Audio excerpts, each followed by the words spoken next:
HWF. 20 years later. You know, we formed in 1997. Couple guys, couple brothers, friends. You know, when before backyard wrestling was huge. You know, 1997, we had a colorful cast of characters, which, you know, through the years we didn't stop introducing. I'm going to sit here and I'm going to talk about some of my favorite cast of characters. HWF was great. You know, I love it. I sit here 20 years later. You know, we wrestled a few times, 6 solid years of wrestling. You know, 1, 2 reunion shows. We came back in 2014 for another year.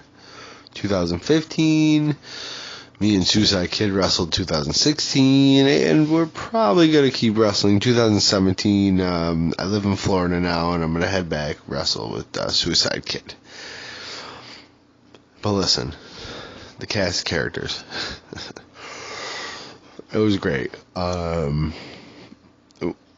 We brought in a lot of guys that we were friends with from school, of course. You know, that's how it is. It was bloody. We all bled. I got scars on my forehead to prove that. And I'm sure the other guys do as well. The Dean.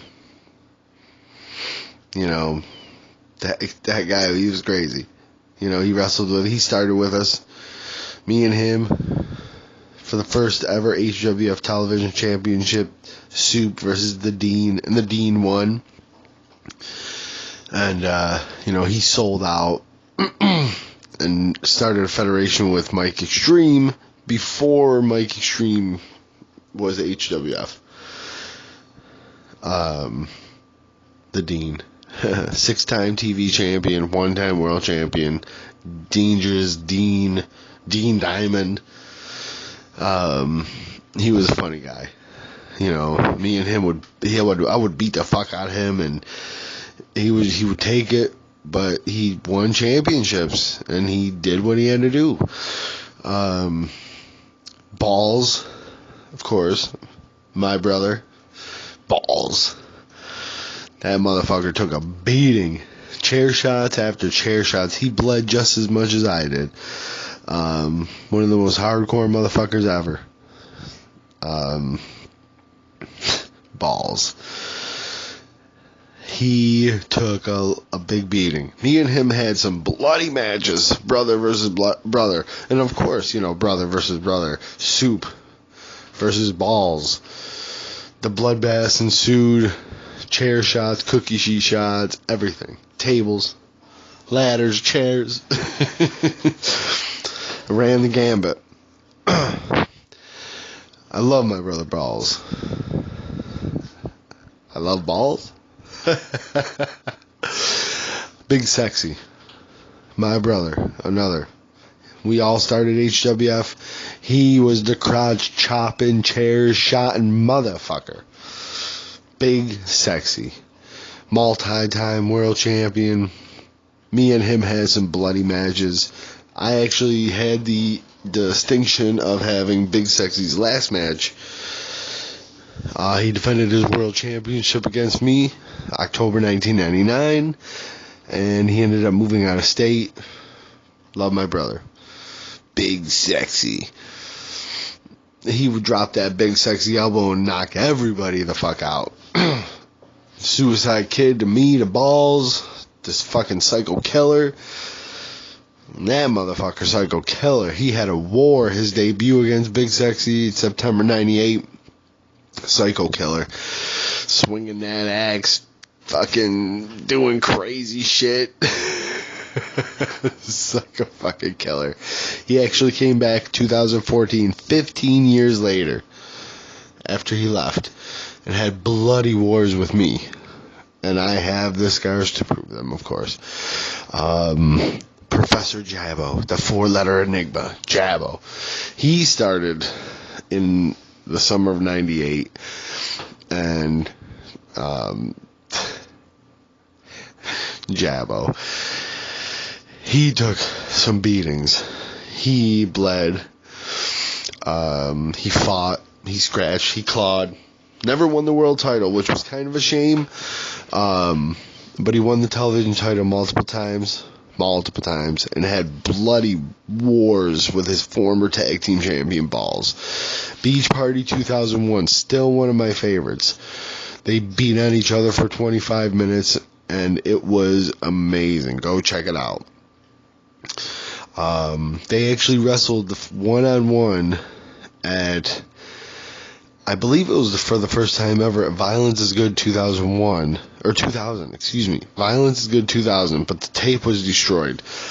It was a 10-minute bloody battle, but the tape was destroyed, and it's a shame.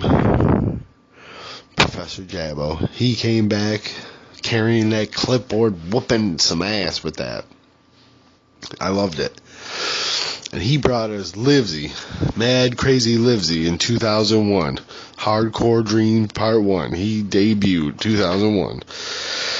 And that motherfucker would whoop some ass. Just as the Extreme Superstar, Doug Seltzer, another crazy character.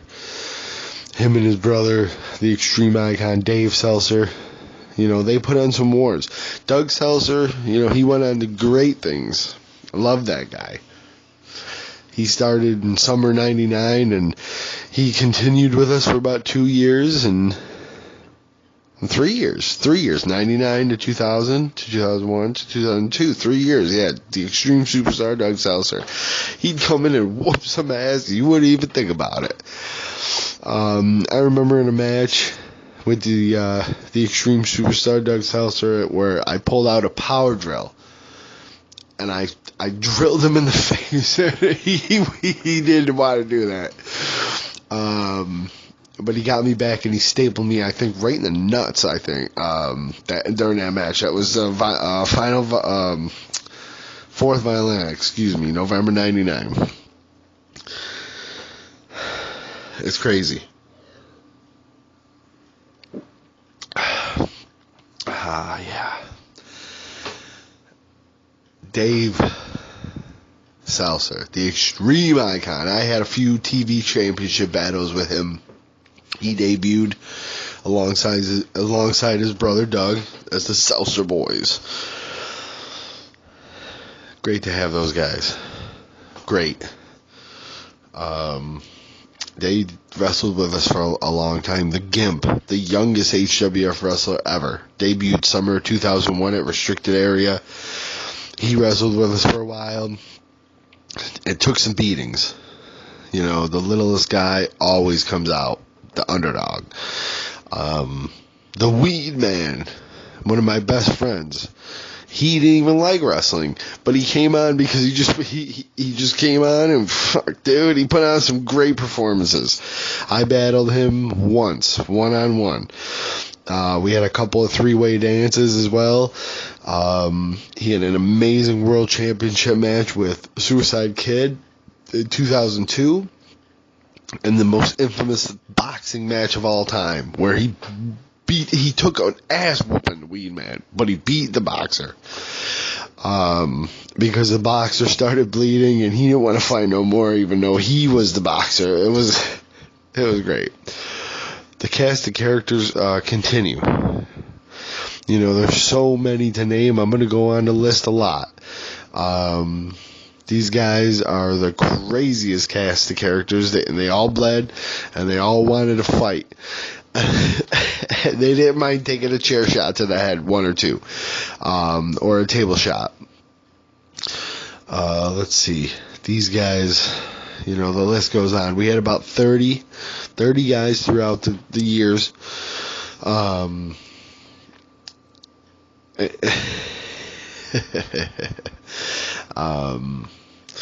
The Goon. Crazy. Well, I'm going to get to these guys in just 1 second. The guys that were one-off guys. They came in, they wrestled one event, a couple matches, and then they were gone. But the mainstays, the guys